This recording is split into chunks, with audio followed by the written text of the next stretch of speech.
for coming. There are 143 people signed up. They're either lost somewhere in the V&A or I don't know what's happened, but if people do arrive late, apparently we are going to let them in, so there may be people quietly filtering in, but thank you for making it, thank you for finding your way through the V&A, and thank you for coming.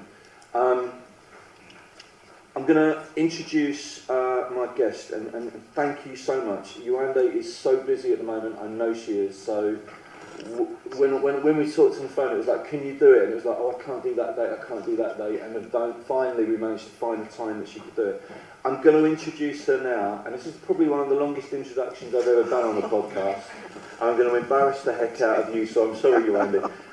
So, Yewande Akinola MBE, innovator, design engineer, speaker, host, visiting professor, University of Westminster, I believe, board member on more than one board, chartered engineer, innovator, dreamer. I could go on.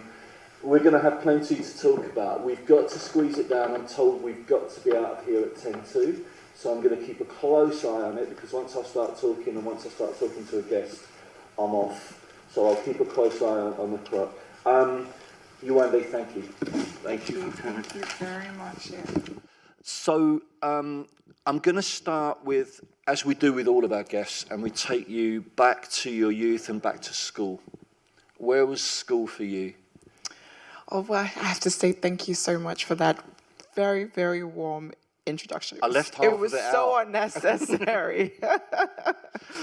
Oh, thank you so much. I'm so grateful. And it's such a pleasure to be here. Really, really nice to be able to share the hour with you.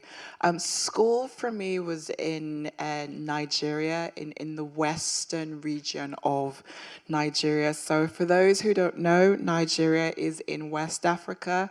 It shares borders with French-speaking countries, so it's really a mix of cultures, of traditions, and really of people from lots of different places.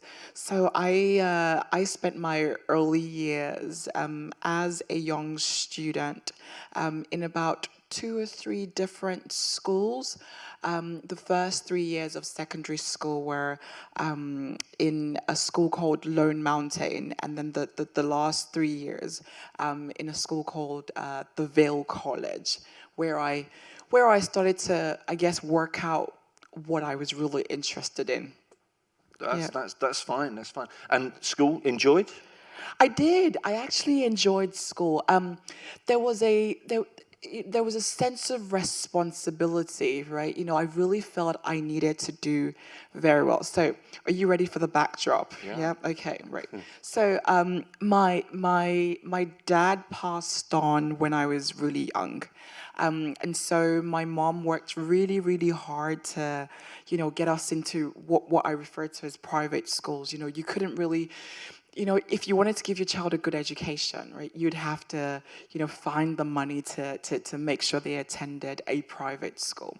And so, I really felt privileged to be attending the schools that I was attending, because I could see that mom was working really hard to, get the school fees at the start of the term. But then also, I had to win scholarships by being the best student in the year to be able to get to the next class. So there was that sense of responsibility in a way, and I really had to, do well in school. So yeah, I couldn't really afford to not enjoy school. I mean, if I can dig a little bit on that, because if you don't mind, a lot of people that get to your position in any sector really, but in engineering especially, quite often come from a very privileged background, and have quite often had that private education. Money's been there; they could do whatever they wanted really.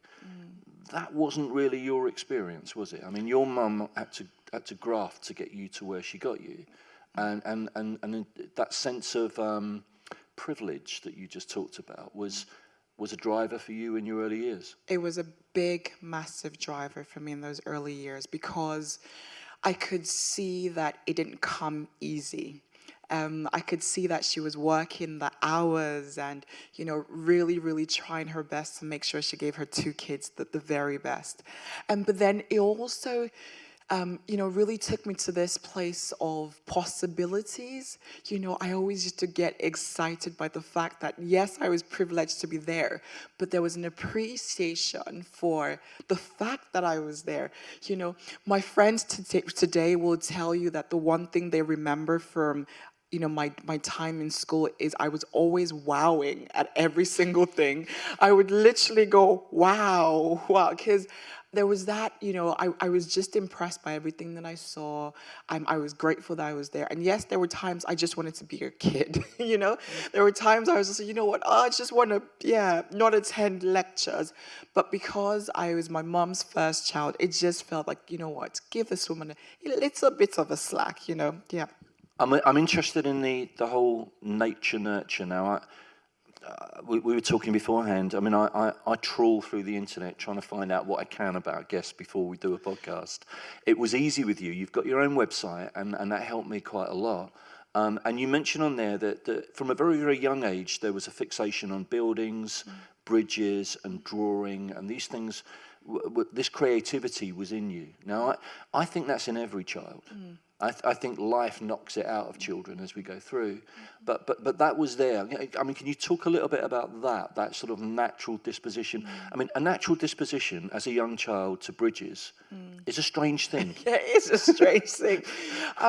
So again, I have to start this with my mom because my mom's an artist, and she used to drop us off,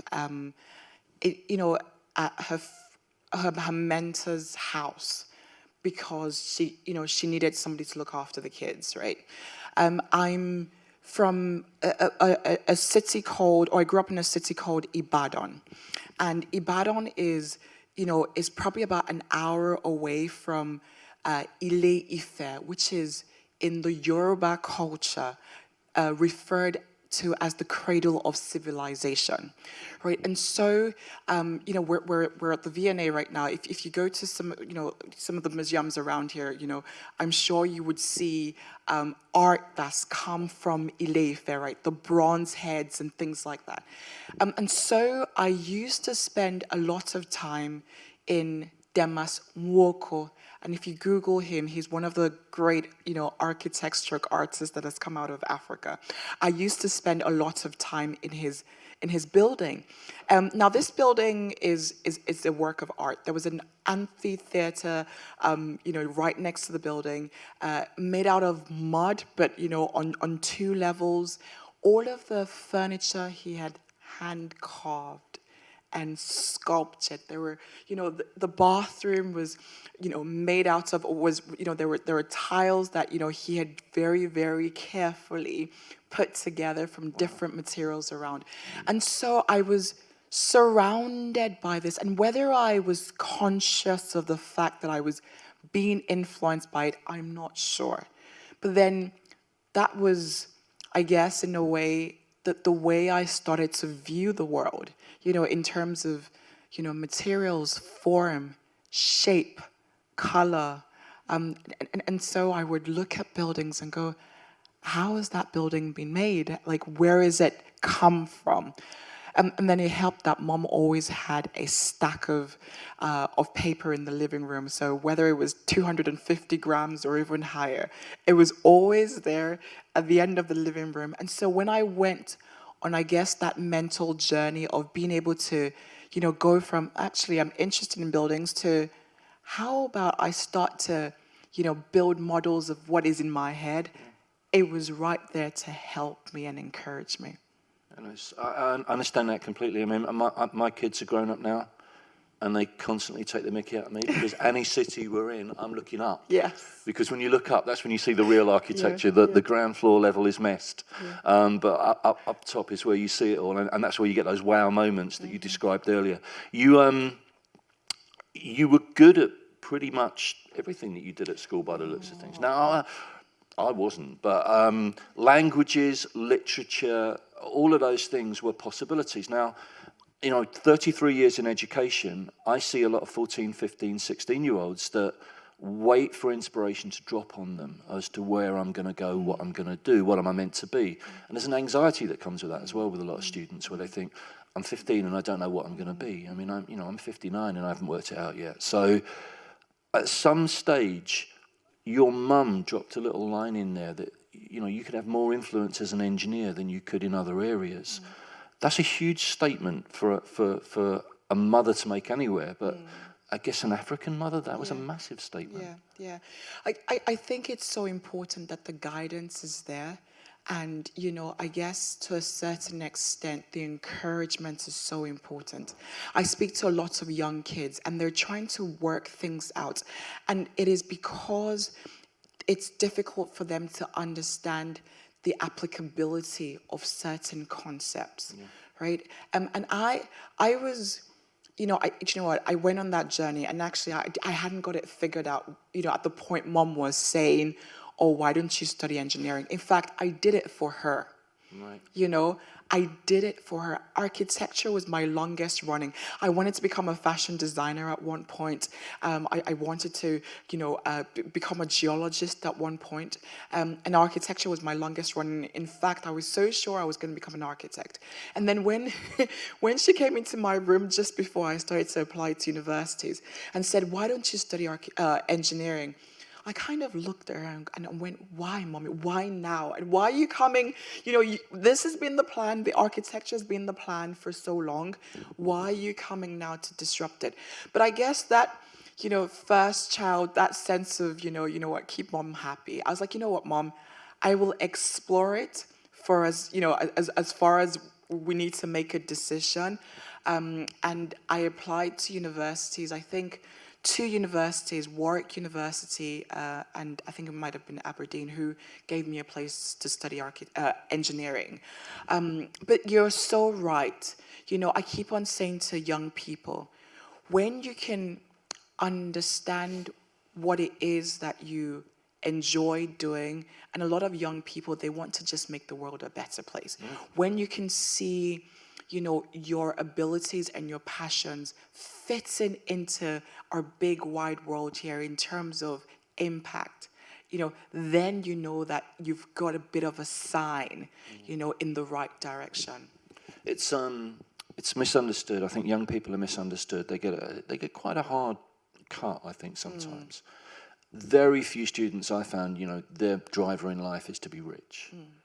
They do want to make a difference. They want to do something that they can finish the work at the end of the day and go home and think, I impacted on somebody's life there in a positive way. And that sounds quite corny, but I believe that that's what drives kids mostly. Yeah. This was a big move for you. You're 17 years old. You are the eldest in a family. Your dad's passed, so your mum is holding everything together. And your mum's kicking you out the nest. Your mum's saying, you're going to England to get educated, whether you like it or not, and you're going. And that must have been really tough for you and for your mum. Yeah, that was tough. I'd been by her side for as long as I could remember. My younger sister had moved to the UK years before I eventually ended up here, and she was having a great time, in boarding school in Surrey, and and I was going to, stick with Mum and solve Africa's problems. That was, I'd gotten a place to study architecture at Witwatersrand in South Africa, and I was, that was the path. I'd seen it all. I'd imagined myself becoming, an architect who designed and developed housing solutions for people across Africa. And then Mom comes into my room and says, actually, you remember the applications that we put into universities in the UK? I'm like, yes, Mum. It's like, yes, we're following through. You've got your place at Warwick. We're not deferring it anymore. You are going to study engineering. And I asked her why. And I guess this is the interesting thing about parents and I guess, parenting, right? She was willing at that point to let go, because she was so intentional about giving me the best. She was really ready to put herself, aside and just give me the very best. in terms of, you know, an education. And actually, she also wanted me to be as close as possible to my sister.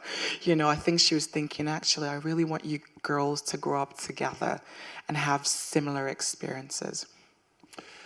Wow, I mean, that is a wow moment. I mean, there must have been tears at that airport. Oh, yes. Oh, yes. And I can remember just thinking, wait, why is she doing this? Does she love me? Does she not love me? She's trying to get rid of me. But yes, I think she had a vision. She certainly did.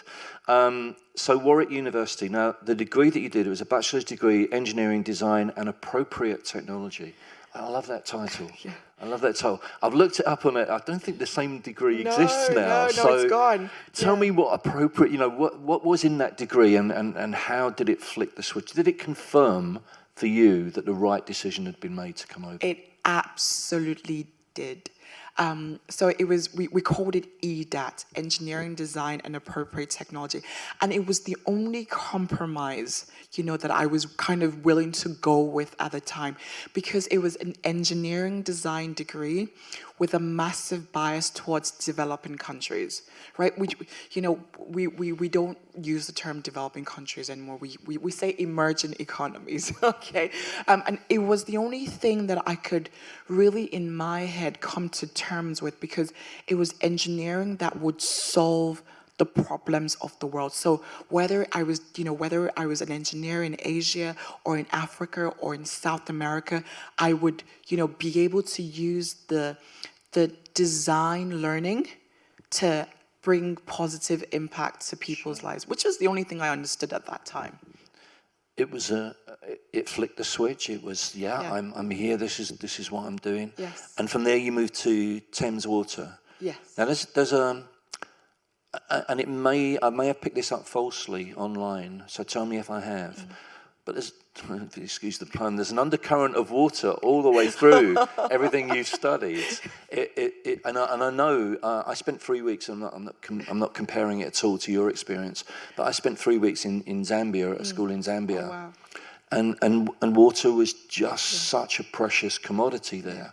I understand anyone would have a fixation on it coming from there. Yeah. But this has come through your career and come through your studies all the way through. Yes. And so, do you know what, this was, you know, and I have to give my professor, Colin Oram, like all the credit, because I remember, you know, rocking up to his office within like the first couple of weeks of me starting in my first year. Completely lost. I was completely lost. You know, I didn't know if I was coming or going. I didn't know what was going on. I was like, it was just such a different experience for me. And I remember like knocking on his door, and there he was with his great big white beard and, you know, that big massive smile. And he said, come on in. His office was the most chaotic space I've ever seen. But then he had worked on projects all over the world. He had this wealth of perspective in that he was, you know, he was able to go from let's design donkey carts to solve transport problems in Zimbabwe and Zambia, to let us go solve some water issues with a pump in Machynlleth in Wales, right? It was just that breadth of things. And so when I started to, you know, work with him, there was a transition that needed to happen in that I really needed to be able to, you know, conceptualize and really understand like the practical applications of engineering. I was really missing that when I started my degree. And so I went on this journey with him, and water just stood out. We went on field trips, and our field trips were pretty much, fix that pump in the middle of nowhere, right? There'd be a pump sat just on the side of a little stream, and it'd be like, when you see that as a challenge, what is the first thing that you think of in terms of solving it? And so I became interested with, you know, I'd as a child, I'd spent, you know, a lot of time sourcing water, you know, in Nigeria. So it just made sense as a potential way to help, people. And also I had the support as well from Colin Oram. And then Thames Water, the opportunity came. There were other e-daters who had worked with Thames. And so, I spent a year there just, really learning how to become an engineer. And you moved then to Arup afterwards, and Arup, this thirst for more knowledge was once you open that box, it's hard to close it, isn't it? And it's Cranfield University and a Masters in Innovation and Design for Sustainability.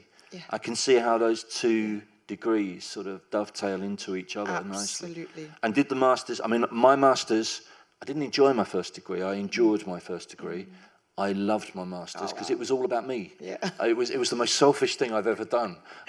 Did you feel like that with the Masters? Was it, did it really, was there joy in it? Oh, there was so much joy in it because there was context, right? Because I had spent time in industry really understanding what good design was. And because I had spent time in industry applying my engineering principles and building the confidence to be able to use those design principles in the design of buildings, I went into it just exploring possibilities, right? And it's so different, between your first degree and your master's. In your first degree, you're trying to work out what you're doing. You're trying to work out what lectures to attend. You're trying to work out, you're trying to make sense of everything. But with the master's, you're going, actually, I'm learning this so I can take it back to this. Yeah. And it makes such a massive difference. I'd had a great time, with the team at Arup. My boss, David George, was out of this world. And so I knew that from every lecture, everything I took from every single lecture, I could take it straight back to our design team meetings. I could take it straight back to our work table and say, actually, we're becoming innovators now. And we're becoming innovators for sustainability. It just made so much sense. So it was such a joyful experience. It's I think that's quite often missing from schools is that context. So many students, why am I learning this? And if you can explain how they're going to use it in the real world, then that context drives them. Yeah. I've had 15-year-old boys chasing me down the corridor saying, I want more maths. Wow. Because of a visiting lecturer that came in and gave that context. And it was like, I want to be them. Yeah. I want to be like them. So for obvious reasons, and it is obvious reasons, and the more I researched you, it became really, really clear. You are now, whether you like it or not, and this is something I want to ask, you've become a very, very strong voice in the movement to increase diversity within engineering. You're obviously an excellent role model. I mean, that stands out, and that's an obvious from the outside. How, that could be a weight on people's shoulders. Does it feel like that, or does it feel like something that you've embraced? Well, all right, okay, so So there is that thing that's always in my head, right? And it's the saying, to whom much is given, much is expected, right? So in a way that has always, inspired and strengthened me in that I've received so much, from the people around me, the people who've encouraged me, even the people who've slammed doors in my face, right? I feel like I've gotten so much out of it, and it only makes sense, for me to be able to share that with people who need to hear. I'm aware that not everybody would have the experience and the journey that one has had, and so it's so important that wherever I can, I share. The other thing that is always helpful as well is I'm always so inspired by the people that I meet. A few days ago, I met somebody who I'd first met her in school. So I'd gone and done a talk in her school.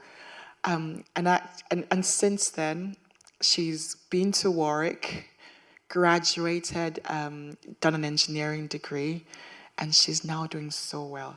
In so many ways, that is my reward, It is the satisfaction that, I then use and need to then keep myself moving somehow, because there are days that it's kind of hard to get out of bed, right?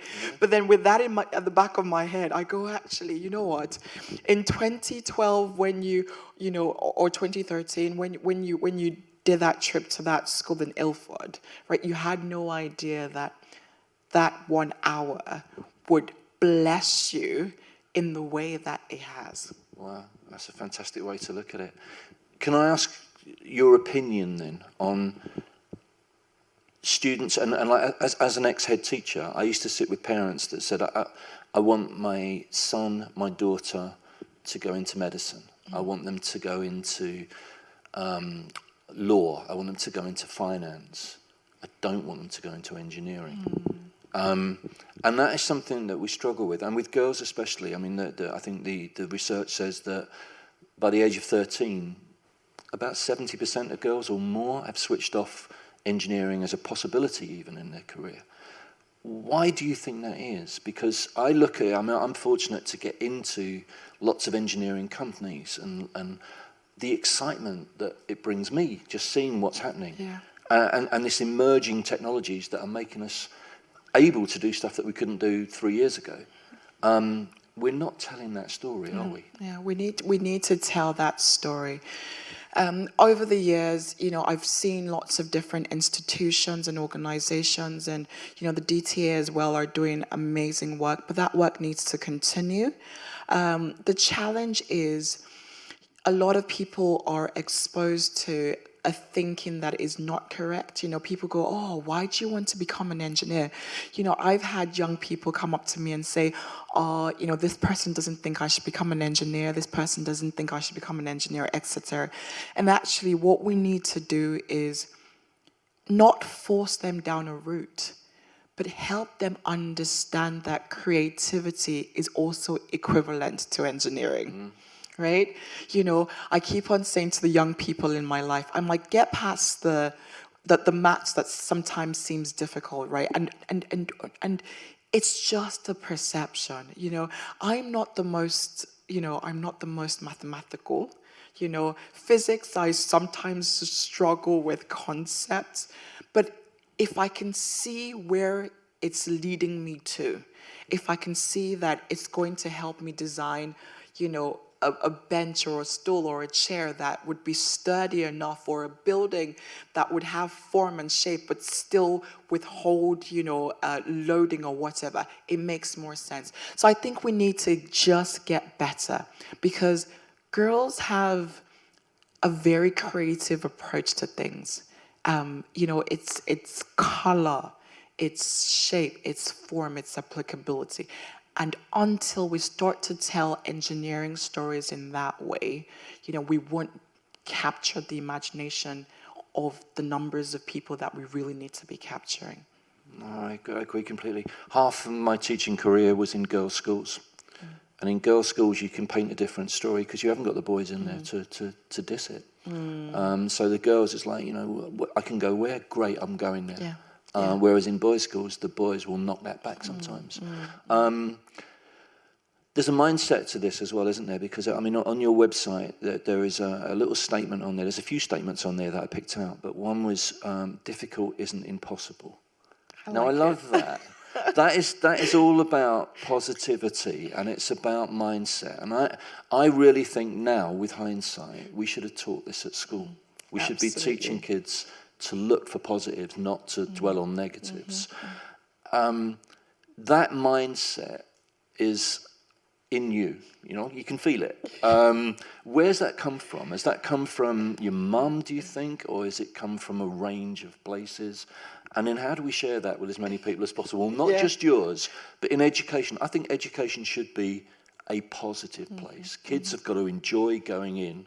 If they enjoy going in, you'd be amazed at the number of 14-year-olds I met that didn't like what was looking back at them from the mirror. And that's the biggest job of schools, I think, is to work on that. Yeah, and wow, you know, gosh, you know, the difficulty is not impossible. I guess to a certain extent is my coping mechanism in a way, in that, you know what, even though it's a bit of a challenge at the moment, right? Sleeves up. Exactly, yes.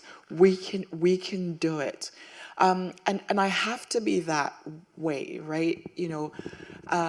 Some people say fake it till you make it, and actually it's worked for me for a number of years, because by doing that, you're putting yourself in that place where you are giving yourself a bigger chance for success. You're taking that initial step.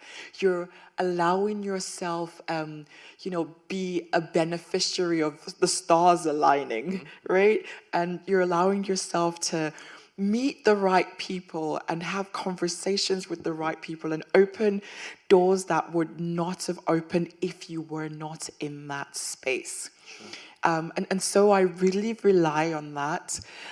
In school, so I've got a 5-year-old. And she would often come to me and say, "Mommy, I can't. Mommy, I don't know how to." And I always kind of say to her, I'm like, "Girl, let's just do some good thinking. You sit down and let's do good thinking." And yes, now she still says I can't, which is fine. I say I can't sometimes, but she goes, "Okay, maybe we can do some good thinking on this." And she would come to me when she's done some good thinking and say, "Mommy, I've got a good idea." And that's all we need. Yeah. That is all we need. You just got to keep that mind open. Yeah. If you keep the mind open, stuff will come in. I'm aware that I want to go to some questions from the audience in a second. Before we do, I've got one final question that I want to ask. This is going to go out we're going to release it as a podcast called Designed for Life, if you want to pick the podcast up afterwards. And it will go out, and there's a lot of people in school that will listen to this. And if there was one piece of advice that you had to give a young person listening to this today, that from your experience you feel would help them in order to, maybe they're thinking design, engineering, architecture, those might be for me, but I'm not sure. What would your advice be? I would say, please stay with the thoughts and with the interest. Don't let anything derail you, because we need engineers. I think there's a shortfall of like 250,000 engineers. If we don't get them in now, we're in trouble in this country. I would say explore, check out what the institutions are doing, check out what DTA are doing, check out what universities and organizations are doing. Find companies who have open day sessions, right? Go to those open day sessions and ask questions. Ask your teachers questions. I know there's always the challenge of exams and, you trying to work out what you need to do to be able to pass an exam. But you're allowed to think about what you really enjoy doing and the journey as well, right? And as part of that journey, go out, explore, speak to people, send me a message, find me on LinkedIn. I will definitely get back to you. Fantastic. One of the podcasts that we did was a graduate engineer just starting her first job with Lang O'Rourke. Oh, and great. The excitement that she had, but that all stemmed from a member of her family was working on HS2. Yes. And she just went along to have a look at it and just thought, wow, I need to be part of this. Yeah. We're going to go to the audience. Is there anybody that would like to ask a question? If not, I've got another 50 here that I could fill in with. But if there's anybody that would like to ask a question, we have got a mic. Everyone's very shy. Okay. It's been lovely to have you here. I'm gonna ask one last question then. Before we talked, you've got your MBE, which is it's endorsed all of the chances that your mum took all those years ago. And you said she's coming over in 3 weeks' time to pick it up, which is going to be such a proud moment. I said she's going to be 12 feet tall. She's going to walk in, and it's going to be amazing. And I'm looking forward to seeing the photos. Yes. But I mean, what are you professionally most proud of? If you had to put your finger on something and say, that so far is what I'm really, really proud of. Very good question. I tell you what I kind of keep on going back to with lots of gratitude. And it's pretty much the fact that engineering has been a universal language for me. And so I've had the opportunity to design buildings and work with teams in different parts of the world.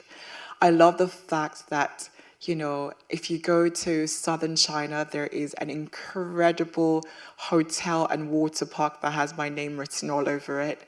I like the fact that, there are projects across Africa and in the Middle East that I've been part of as well. I love the fact that there's projects I've worked on here. And that is the beauty of engineering. The fact that it transcends the barriers that sometimes, other careers sometimes present. I mean, if it's law, for example, I'm not dissing any lawyers, but law, you have to learn the law of the land. But engineering, you can apply those principles, the fact that you're designing for human beings to, really thrive in spaces and enjoy spaces, and that is pretty much applicable in different parts of the world. If you're designing a flood defense system, it's a flood defense system here in the UK as well as in Pakistan or in Taiwan. Amazing answer. Good design improves lives, makes lives better. It does. It really does. Thank you to everybody for coming. I want to thank. I mean, the podcast is sponsored by the Edge Foundation and by PTC OnShape. If they didn't sponsor it, we wouldn't be here today. So a huge thank you to them, and thank you to everyone for turning up. I hope you've enjoyed it. Thanks very much. Thank you.